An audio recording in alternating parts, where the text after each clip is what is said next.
What up mga solid subscribers? Okay guys, no, manood po tayo ng mga updates po sa ating mahaliman. No? So SB Edits, a very big shout po kay SB Edits. No? Okay, ang unang papanoorin guys, ito pong ito yung breaking Josh Collins 1999 ginamit ng FIFA World Cup, no? Wow, ayos to. Okay, itong balitang itong may kita na guys, no? Okay, no?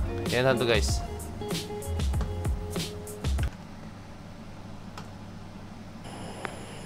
SB Edits. Fresh, new, and major updates about SB19. Before anything else, please make sure to subscribe to our YouTube channel and click the bell button for more SB19 updates. Let's go. 18. We are back again to give you the latest updates about SB19, and we got another update to give you 18 from FIFA World Cup's official TikTok account as they used Josh Collins' 1999 clean version as a background song on one of their recent TikTok video upload. Josh even left a comment and reposted the video. Wow, thank you so much FIFA World Cup for using Josh Collins' song on this video. Josh even left a comment and reposted the video. Yung good item guys, marami siya ibig sabihin. Pwede siyang good item like, uy, goods ba yan? Meron ba tayong magandang monetization or what? Or pwede rin good item ba yan? Like, meron ba akong makukuha dito? Yung parang ganun guys. So hindi nadala ko sa video Josh Collins sa good item. Pero kasi guys, ako yung good item na yan, ginagamit namin yan as halimbawa mo, kunyari, meron ba tayong, kunyari si Josh Collins, yung kanta niya, kumbaga hindi ko lang in a silly way sinabi niyo, uy, good item ba yan? Or good song yan parang or magandang kanta yan So parang doon niya ginamit yun pero kanta niya yun mismo. Ganun lang siya guys, pero yun yung pinaka thought nun guys okay. For me that's just my own opinion okay. 18. We are back again to give you the latest updates about SB19, and we got another update to give you 18 from Miss Mojo as they posted their top 10 greatest P-pop music videos of all time peak. And we got 2 entries on the top 10, starting with Justin Surreal at number 8 and SB19's Gento at number 1, claiming the greatest P-pop music video of all time on their top 10 peak. Congratulations! Wow. Ayos yun Siyempre diba, bagay na bagay sa kanila yung kantang yung title na P-pop Kings Talagang deserve po talaga nila yun. Kasi kung di naman dahil dun sa mga ginagawa nila way back before for me, this is just my own opinion Kung hindi po sa nilaban ng SB19 yung kung ano sila ngayon, kung hindi nila nilaban yung karapatan nila, yung halimbawa mang passion nila, yung hilig nila, talagang hindi po makikilala ang mga ibang mga P-pop groups. For me, this is just my own opinion nila. Sila talaga yung naging foundation, sila yung naging basehan ng mga tao na, uy, pwede pala, no? So, tara, subukan nga natin din yan, gumawa tayo ng P-pop group, no? So, ayun, no? Sila talaga yung nagbukas ng pinto sa gantong klaseng genre or sa gantong klaseng style ng music or what, no?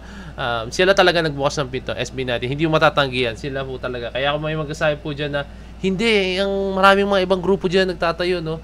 Bahala ka sa buhay mo, no? Pero alam natin guys na SB19 talaga ang pinaka nagsimula, no? And up until now, they are still at the top, no? Kaya sobrang deserve po talaga nila yung mga ganito klaseng mga mga recognition, no? So I think gawan ko ng ibang video, no? Yung kay Miss Mojo. Okay sige nga, tingnan natin yan next time, no? Gagawan ko siya ng video. And our birthday boy Ken is 28 years old today, and of course it would be happy birthday Ken. Happy birthday Ken. Happy birthday sa'yo. And syempre, tuloy-tuloy lang. Alam mo naman na andito kaming mga supporters mo nakasuporta sa'yo. Let's go. Okay?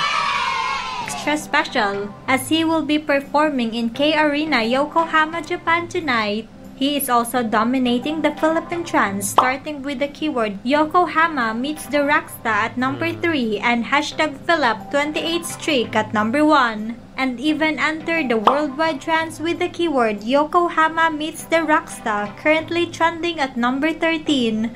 Congratulations SB19X18 most especially to Ken, and of course, for me guys, no, iba kasi yung dating ni Ken Ito, ewan ko may iba sa inyo mag-agree sa akin pero I think mostly may ibang mag-agree talaga sa inyo sa akin dito, no?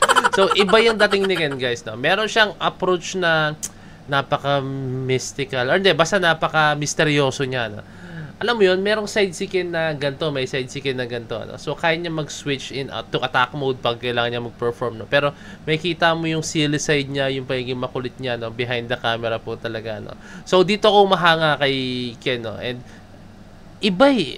Ewan guys ha, pero comment down below guys kung anong napapansin nyo kay Ken, no? Kung ano yung mga nakikita nyo sa kanya na oo nga, no, ganito pala talaga si Ken, no? Comment kayo down below, no? Kasi for me, nakikita ko talaga kay Ken ay isang ano siya, parang trendsetter eh. For me, isa siya sa mga trendsetter po talaga, no? Talagang iba siya pumorma, talagang although na may nakita ko, pero yung kay Ken, ano eh, parang ibang level po talaga yung Ken, ano? Ang galing niya manamit, halos lahat ng suotin niya, kahit punit-punit pa yan, bagay sa kanya. Kasi tandaan nyo guys, kahit kahit ano pa yung sinusuot nyo, kahit punit-punit yan, kahit hindi branded yan, kahit peke yan, kahit ang halaga niyan is piso, 2, or 3, or 50 pesos, or 20 pesos, no?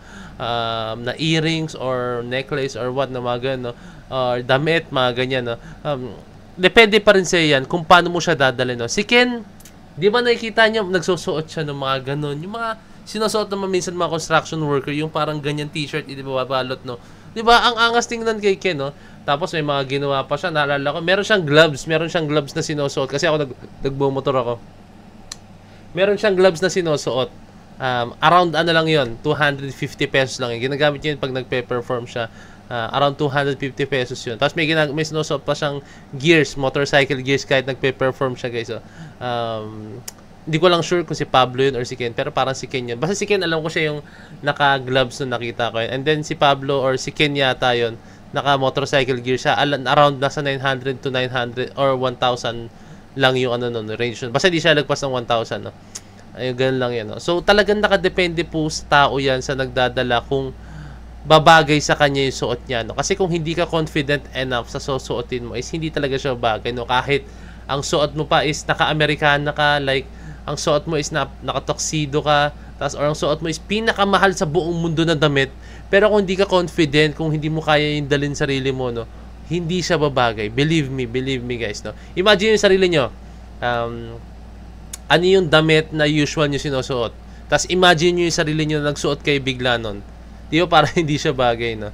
That just shows guys na iba talaga ang isang Philip, iba ang isang Ken. Pero syempre, ganda rin po sa ating mahaliman, no? Pero iba lang po talaga yung caliber ni Ken pagdating sa mga ganyang bagay. Iba siya magdala ng damit ng kanyang panamit po talaga, no? Talagang babagay at babagay yan dahil confident siyang suotin yung mga bagay, hindi siya naiilang, no? Tapos nagpakalbong pa nga siya, di ba? Tapos may mga polka, tapos ang dami niyang ginawa, nagpapula ng buhok, di ba? Nagpa-blend ng buhok, ang dami niyang pwedeng gawin, no?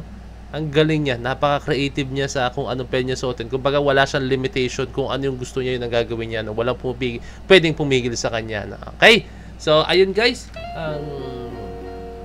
bear with me na guys, medyo old school yung ating setup.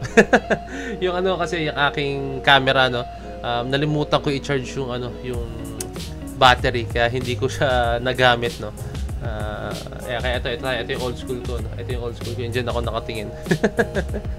Ayan. Basta from now on, grabe na from now on talaga yun, no? Basta from this day onwards, gagawa tayo ng mga contents talaga na malulupit na syempre, mag-reaction video tayo. Syempre, doon tayo nakilala si Point of Heads. Pero syempre, gagawa rin tayo ng mga ibang mga contents. So, syempre, para meron din tayo mapanood na iba sa ating channel. So, ayun. Maraming salamat sa pagsuporta palagi, no? And as always, no? Talagang araw-araw tayo nag-upload, no? So, hanggat kaya naman is ginagawa ko siya. Kasi, alam mo yun, hindi ako kontento na hindi ako nag-upload sa isang araw, guys, no? Basta, promise. Alam mo yung feeling, may time pa nga, guys, na nag-Boracay yata kami or ano, sinabi ko sa girlfriend ko nun. Hindi ako sanay na wala akong ina-upload. Baka pwede ako mag-reaction video na kahit ano lang. Na ang setup is naka-cellphone lang. Tapos may ano. Ang ending guys is hindi ganun kaganda yung kinalabas, ano. Kaya ang ginawa, hindi ko na lang siya in-upload, no. Hindi ko siya in-upload, no. Alas isang linggo din yata ako hindi nakapag-upload, no. Pero okay lang. Basta hindi lang kasi talaga ako sanay sa isang araw na hindi nag-upload. So ayun. Maraming salamat sa panonood ng video. And syempre, as always, maraming salamat po sa lahat ng sumusuporta sa SB19 na suporta natin sila palagi. So, guys, maraming salamat. So, this is Point of Heads signing out. Ay, hindi, bago pala matapos, no?